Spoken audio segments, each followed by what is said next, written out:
In this video, I'm going to talk a very important thing that is necessary in order to solve hard questions of PMP, and that is to identify where are you while solving the question. What do I mean by that?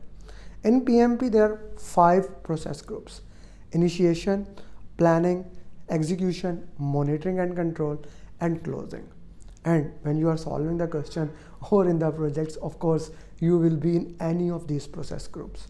You can be in multiple process group in moving once you have done the planning, or you can come back to the initiation depending upon the requirement. So in this video, I'm gonna highlight those things, how you can identify in which process group you are and how you can solve the question utilizing those process groups. So let's go towards that. The first thing first, the five process groups are initiation, planning, execution, monitoring and control, and closing. Just a disclaimer, I want to put it here right now. In the old PMP, like book 6th edition, the PMP before 2nd of January 2021, you need to remember the 49 processes, not anymore. But still, you need to identify in which area you are, and in this video, that is gonna we do. So initiation. In initiation, we normally do only 3 things. The initiation starts when your project charter gets approved. Project charter, which is the most important document in the project, when the project manager actually gets his responsibility, it gets approved. That is the first thing that happens in initiation. Now, before the project charter, need assessment, business case, and benefit management plan is made. All this important thing is project charter. Now, even before the project charter, we can have need assessment, business case, and benefit management plan. These are also the part of initiation, and they happen before project charter. And if you get any question that you are working or facilitating in making a business case, benefit cost analysis, benefit management plan, or you are doing feasibility study, or you are actually making charter, you are in initiation. In addition to project charter, assumption log, assumption or also known as constraint log, this is as soon as the project charter get approved, this is also generated, this is also made along the project charter. So if you are working on assumption log, you can be in the initiation. The third thing is very important, stakeholder. When you are working with the stakeholder, identifying them, categorizing them upward, downward, sideward, inward, outward, or you are actually doing stakeholder analysis by power interest matrix, you are again in initiation. You are working in initiation. So these are the things that when you are working with the initiation, these things happen. I hope they are clear. And whenever the question says you are identifying stakeholder, or you are helping the team to make a project charter or a business case, or you are adding things into assumption log, most of the time it will be in initiation. Then comes, once this is done, then comes the planning. What do we do in planning?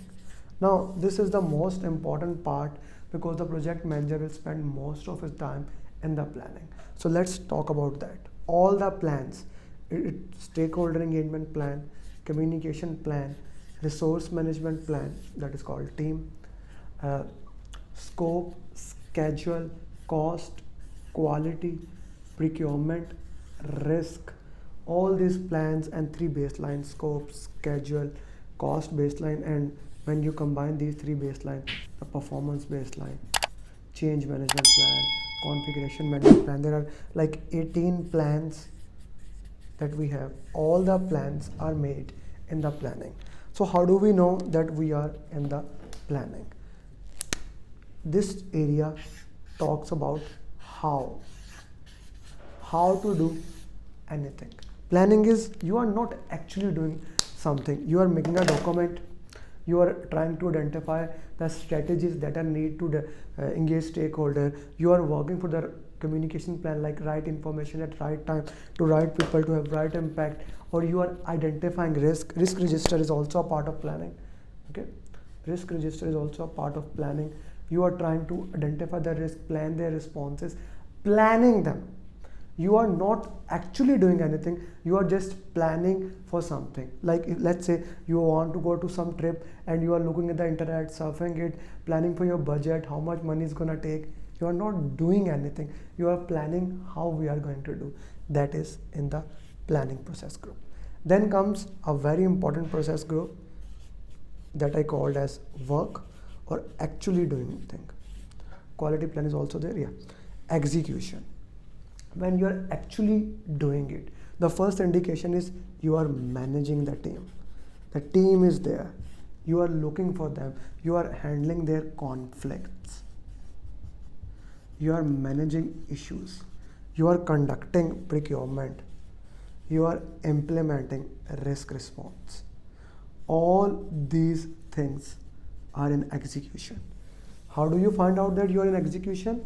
You are actually doing something. So when you're doing actually something, you are in the execution process group. I hope that makes sense. Like initiation, you are just starting the thing, getting approval. In planning, doing how to do that. In execution, you are actually doing it. Now the next process group is monitoring and control. Monitoring and control. Monitoring and control is all about just one thing. This was your plan and this was your execution. We compare plan versus actual, and we raise change request if the plan is needed to change. As simple as this can be. We compare plan with the actual and we see that is this thing right or not. We look at the deliverables that were made in the execution and check are they according to the plan in the control quality, and we check in the scope, control schedule. We check and make all those reports, work performance reports, SPI, CPI, all those things are being done in monitoring and control. All the reports are being generated in monitoring and control. Why? How the reports are generated? You have a plan, you compare it with the plan, and you get that particular report. That is monitoring and control. And finally, we are left with closing.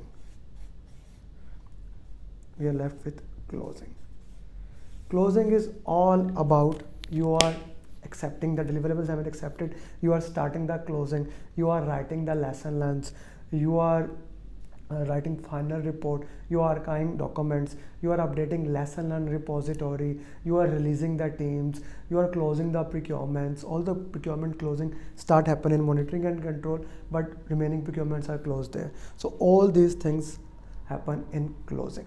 So this was how to identify and how to understand what happened in each of these process group: initiation, planning, execution, monitoring and control, and closing. I hope that makes sense to you, like which process group have which thing and how you can identify this thing. One more time, the PMP exam is not going to ask you what are the inputs of these process, what are the output of these process, or not even talks about those specific tools and technique. No. They are not going to talk you about those particular things, but understanding at which area you are in a particular process group, that helps you to solve the question. I hope you like this video, I hope you understand it, and if you like it, do share it with your friends, because my purpose is to share knowledge with all the people. So do share it with wherever you are watching. Put your comment, what do you think about that? If you have any question, put it there. I answer to every single question that you may have. And if you want to become certified PMP, join our batch program or one-to-one program. We will be happy to help you. We are the best in the business. We have more than 99.8% success record. Depending upon when you are watching, the number of PMPs will be different, but I am recording this on 18th of October 2022, and we have 282 PMP in 2022 with 99.8 success record, which tells us how we do the business. Join our program and become PMP.